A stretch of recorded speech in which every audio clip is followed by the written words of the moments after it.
नमस्कार दोस्तों, कैसे हैं आप सब। हमारे चैनल में आप सभी का स्वागत है। दोस्तों, आज हम खुद को सुधारने या बदलने का सबसे अच्छा तरीका क्या है, इस बारे में सुनेंगे। दोस्तों, मैं इस सवाल के जवाब में आपको ज्यादा कुछ बताना नहीं चाहूंगा, लेकिन एक चीज आपको बताना चाहूंगा कि खुद को बदलने का सबसे असरदार तरीका होता है खुद के दिमाग पर काम करना।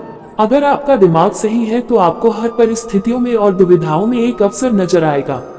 ठीक इसी तरह अगर आपका दिमाग कमजोर है तो आपको हर चीज में दिक्कतें नजर आएंगी। इसीलिए सबसे पहले अपने दिमाग पर काम कीजिए। जब आपका दिमाग सही दिशा में काम करने लगता है तब आप खुद में एक अलग ही बदलाव पाते हैं। सफल और असफल व्यक्ति में केवल एक ही बात का अंतर होता है और वह है आदत, या फिर यूं कहें हैबिट्स। सुबह नींद से उठने से लेकर रात को सोने जाने तक हम हजारों ऐसे कार्य करते हैं जो हमारा अचेतन मन हमें करने के लिए कहता है। हमारा दिमाग कभी भी बदलाव को आसानी से स्वीकार नहीं करना चाहता, क्योंकि हम हमेशा अपने हर कार्य को बिना अधिक तकलीफ के करना चाहते हैं और हमारा दिमाग बार बार कोशिश करता है कि हम जल्दी से जल्दी किसी भी कार्य को करने के लिए एक पैटर्न सेट करें। मिसाल के तौर पर, यदि आप ऑफिस से वापस आने के बाद टीवी देखना पसंद करते हैं तो आप रिमोट को हमेशा अपने सोफे के बगल में रखना चाहेंगे, ना कि टीवी के पास, ताकि आपको ज्यादा ढूंढने में तकलीफ ना हो। ठीक इसी प्रकार, यदि आपको पता है कि आप शॉर्टकट से 10 मिनट में ऑफिस पहुंच जाएंगे तो आप कभी 1 घंटे पहले ऑफिस जाने के लिए तैयार नहीं होंगे, बल्कि 10 मिनट पहले ही ऑफिस के लिए निकलेंगे, चाहे आपको कितनी भी तेज गाड़ी चलाकर क्यों न पहुंचना पड़े। सुबह से लेकर शाम तक आप जो भी काम करते हैं वह आपकी आदत है, और आदत बदलने का मतलब है आपके व्यक्तित्व को बदलना। इसलिए लोग बदलने की शुरुआत तो करते हैं, पर कुछ दिनों के बाद ही उनकी पुरानी आदत उन्हें घेर लेती है। किसी भी विचार को आदत बनने से पहले इन 3 पड़ाव से होकर गुजारना होता है। पहला, आपके चेतन मन को उस विचार के बारे में जानकारी मिलती है। दूसरा, आपका चेतन मन उस विचार को स्वेच्छा से ग्रहण करता है। ग्रहण करने का मतलब है कि आपका मन और आपका हृदय दोनों उस विचार से सहमत होते हैं। यदि मनोभाव नहीं है तो वह आदत नहीं बनेगा। तीसरा, इसी कारण आप किसी भी विचार पर बार बार वापस जाएंगे तब तक जब तक आप उसे आदत नहीं बना लेते। मिसाल के तौर पर, 1, आपके दोस्त ने आपको सिगरेट पीने के लिए उकसाया, यानी आपके चेतन मन को सिगरेट पीने का विचार मिला। 2, इसके बाद आपके दोस्त के बहुत कहने पर आपने उसके साथ एक बार सिगरेट पी लिया।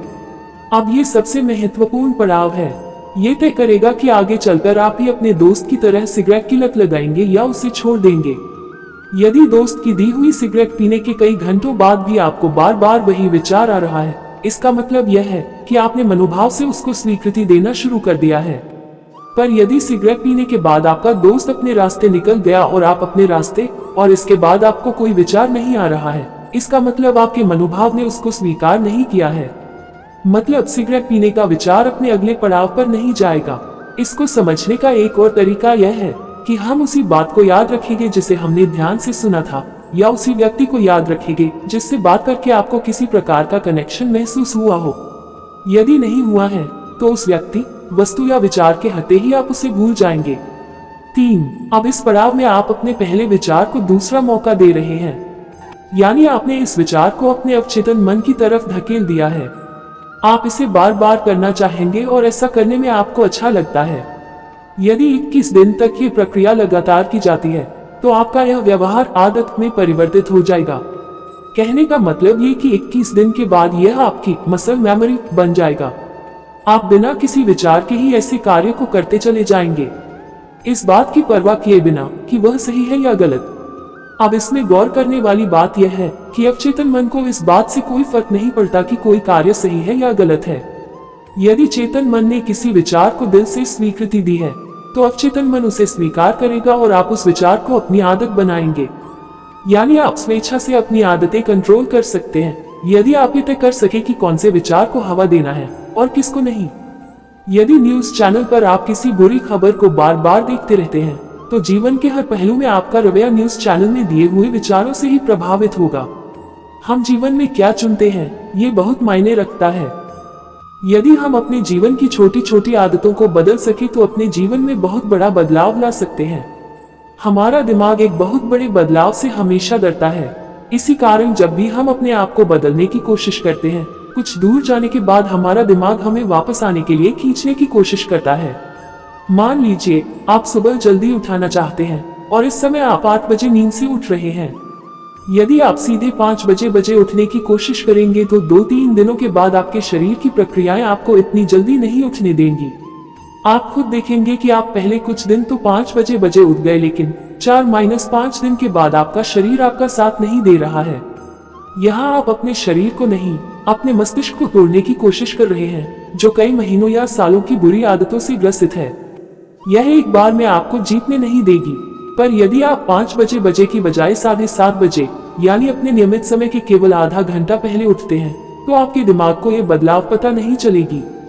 21 दिन तक 7:30 बजे उठने के बाद आपका बॉडी क्लॉक अपने आप आपको 7:30 बजे बिना किसी अलार्म क्लॉक के उठा देगा, और इस परिवर्तन को आपका मस्तिष्क भी बिना अधिक हिचक के झेल लेगा। इसके बाद आप 7:30 की बजाय इसी प्रक्रिया को और आधा घंटा पीछे धकेल सकते हैं, तब तक जब तक आप 5 बजे उठने की प्रक्रिया तक नहीं पहुंच जाते। ठीक इसी तरह यदि कोई सिगरेट छोड़ना चाहता है और वह दिन के 10 सिगरेट पी जाता है, तो एक ही दिन में उसकी यह आदत नहीं छूटेगी। पर यदि वह अपने आसपास की परिस्थितियों को इस प्रकार बदले जिसके कारण वह 10 की बजाय 9 या 8 ही सिगरेट पिएगा, तो एक सिगरेट रोज कम होते होते आदत छूट जाएगी। मनुष्य को सबसे अधिक संतुष्टि तभी मिलती है जब वह किसी कार्य में सफलता हासिल कर लेता है।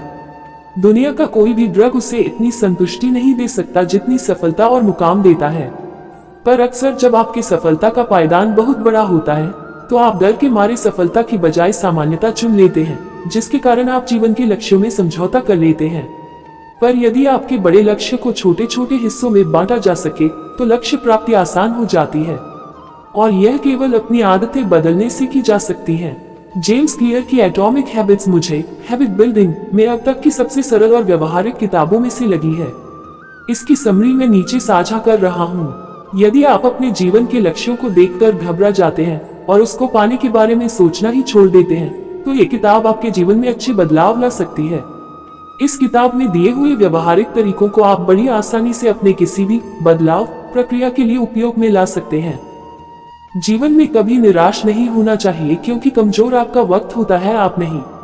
वो सब कुछ करो जो तुम्हें करना है, लेकिन लालच से नहीं, अहंकार से नहीं, वासना से नहीं, ईर्ष्या से नहीं, बल्कि प्रेम, करुणा, नम्रता और भक्ति के साथ। जिस इंसान के चारों तरफ नकारात्मक लोग रहते हैं, उस इंसान का मंजिल से भटक जाना तय है।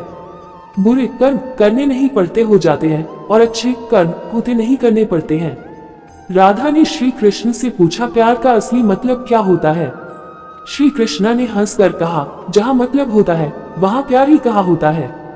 जीवन में कभी मौका मिले तो किसी के लिए सारथी बनना स्वार्थी नहीं। असली खुशी की कुंजी यही है कि अपने मन से इच्छाओं के बोझ को हल्का कर दो। अपना दिल अपने काम पर लगाओ, इसके इनाम या परिणाम पर नहीं। अगर आप किसी को छोटा देख रहे हो, तो आप उसे या तो दूर से देख रहे हो, या तो अपने भीतर के अहंकार से। युद्ध हो या जीवन, सफलता केवल 3 शस्त्रों से प्राप्त होती है: धर्म, धैर्य और साहस। वो सब कुछ करो जो तुम्हें करना है, लेकिन लालच, अहंकार, वासना या ईर्ष्या से नहीं, बल्कि प्रेम, करुणा, नम्रता और भक्ति से। जो कुछ हुआ अच्छे के लिए हुआ, जो हो रहा है अच्छे के लिए हो रहा है, जो होगा वह भी अच्छे के लिए ही होगा। जिस इंसान के चारों तरफ नकारात्मक लोग रहते हैं, उस इंसान का मंजिल से भटक जाना तय है। अपने अनिवार्य कर्तव्य का पालन करें, क्योंकि क्रिया वास्तव में निष्क्रियता से बेहतर है। कल की फिक्र मत करो, जिस ईश्वर ने आज तक संभाला है वह आगे भी संभाल लेगा। श्री कृष्ण जी कहते हैं, कठिन समय में समझदार व्यक्ति रास्ते खोजते हैं और काय व्यक्ति बहाने। हे कृष्णा, तेरे सिवा कहाँ मिलता है कोई समझने वाला? जो भी मिलता है बस समझा कर ही चला जाता है। श्री कृष्ण कहते हैं, अगर तुम्हें किसी ने दुख दिया है तो बुरा मत मानना, क्योंकि लोग उसी पेड़ पर पत्थर मारते हैं जिस पेड़ पर ज्यादा मीठे फल होते हैं। अहंकार तब उत्पन्न होता है जब हम भूल जाते हैं कि प्रशंसा हमारी नहीं, हमारे गुणों की जा रही है। जो मन को नियंत्रित नहीं करते, मन उन्हें नियंत्रित कर लेता है और उनके लिए वह शत्रु के समान कार्य करता है।